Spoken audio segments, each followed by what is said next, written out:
युट्रसमध्ये ज्या बायकांची normal delivery झालेली असते त्या बायका म्हणतात की डॉक्टर मी आता नोटीस केलं की माझा मेनोपॉज आता जवळ आल्यापासून मी खोकले शिंकले की माझी लघवी सुटते.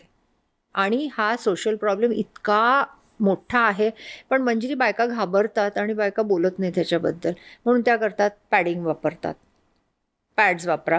तरी म्हणतात मी घाबरते की कुणाच्या घरी गेले मी सोफ्यावर बसले तर डाग पडेल, किंवा मी मूवी थिएटरला जात नाही, किंवा मी सेक्शुअल ॲक्टिव्हिटीमध्ये आता मला एम्बॅरेसिंग वाटतं कारण एक प्रकारचा वास येतो माझ्या अंगाला, किंवा because of estrogen deficiency वजायना dry होतोय म्हणून सेक्शुअल ॲक्टमध्ये इंटरेस्ट राहत नाही, लिबिडो कमी होतो म्हणजे सेक्शुअल डिझायर कमी होतो, किंवा एक्झॅसर्बेशन ऑफ प्रोलॅप्स म्हणजे युट्रस खाली यायला लागतं किंवा बाहेर यायला लागतं. तर हे सगळे पेरिमेनोपॉझल कंप्लेंट्स असतात त्यांच्या, ज्या आपल्याला डील कराव्या लागतात. किंवा रेकरंट युरिनरी ट्रॅक्ट इन्फेक्शन्स. का?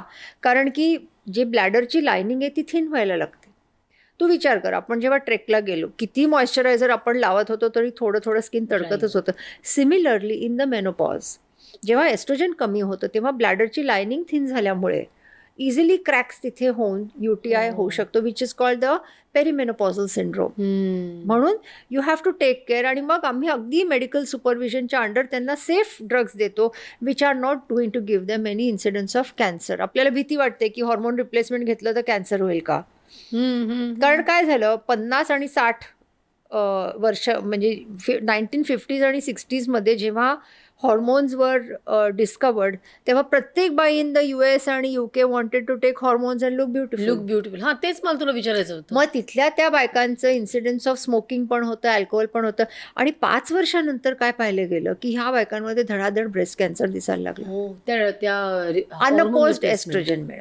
मग आम्ही म्हणलं की म्हणजे तेव्हाच्या सायंटिस्टनी म्हणलं की why not make a drug which is safe and giving all the positive effects of oestrogen आणि नो नेगेटिव्ह इफेक्ट्स. आणि म्हणून असे हॉर्मोन मायमेटिक ड्रग्ज आता आमच्याकडे आहेत.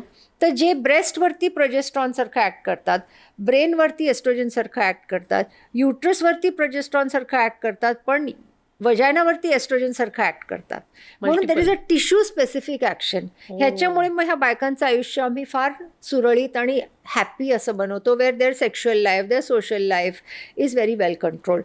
आता हे मी तुला शॉर्ट टर्म इफेक्ट सांगितले ऑफ एस्ट्रोजन डेफिशियन्सी, पण डिलेड इफेक्ट्स काय आहेत? Osteoporosis, Alzheimer's, dementia. It is hitting socially बायकांना किती हार्ड. खूप. आणि the last is cardiovascular.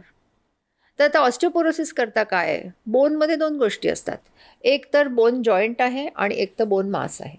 Bone जॉईंटमध्ये काही खराबी झाली तर आपण जॉईंट रिप्लेस करू शकतो, पण बोन मासच ब्रिटल झाला तर त्याच्यामध्ये मग मी कुठलाही रॉड टाकू दे तो होल्डच नाही करणार. म्हणून बोन स्ट्रेंथ वाढवण्याकरता मग त्यांना हॉर्मोन रिप्लेसमेंट, कॅल्शियम. आणि आपल्याकडे बोन डेन्सिटीची टेस्ट आहे जी आपण सगळ्या बायकांना 45 वर्षानंतर सांगतो करा. किती सिम्पल टेस्ट आहे की तुम्ही एका पलंगावरती हॉस्पिटलमध्ये जा, झोपा, no fasting, no pain, no injection, एक स्कॅनर तुमच्या बॉडीवर फिरवले जातो, 15 मिनिटात तुमची बोन्स किती डेन्स आहेत ते कळतं. एक गिमिक मी काय पाहिलं मंजिरी की कुठेतरी ऑफिसमध्ये कोणतरी एक मशीन आणतं आणि म्हणतं हिल डेन्सिटी ठेवा आणि त्याच्यावरून कळेल की तुमचं बोन डेन्सिटी काय. Very wrong.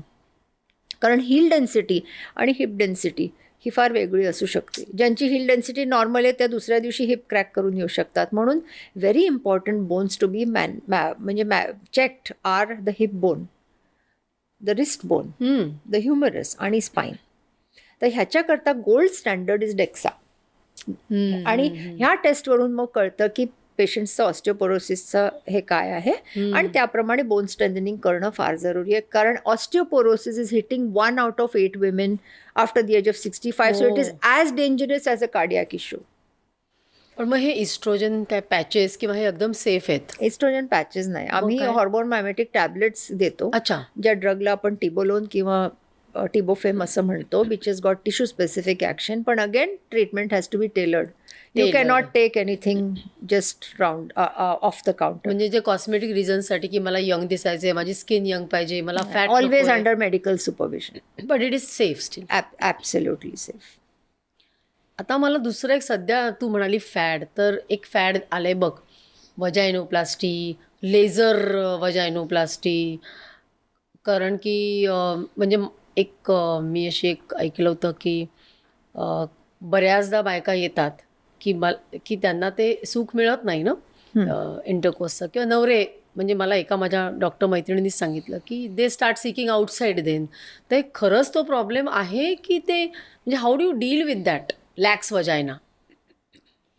मी लॅक्स वजायनाच्या आधी ना तुला एक definition of the sexual act सांगणार आहे की sexual act is a confluence of two bodies which responds to one another to give each other mutual pleasure which culminates in an orgasm.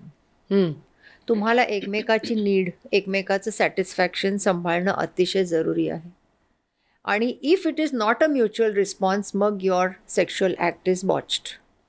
पुरुषांना problems असू शकतात at a certain age, where त्यांना erection किंवा premature ejaculation हे प्रकार, किंवा diabetes किंवा hypertension किंवा स्ट्रेसमुळे त्यांना इम्पोर्टन्स होऊ शकतो ॲट अ सर्टन एज.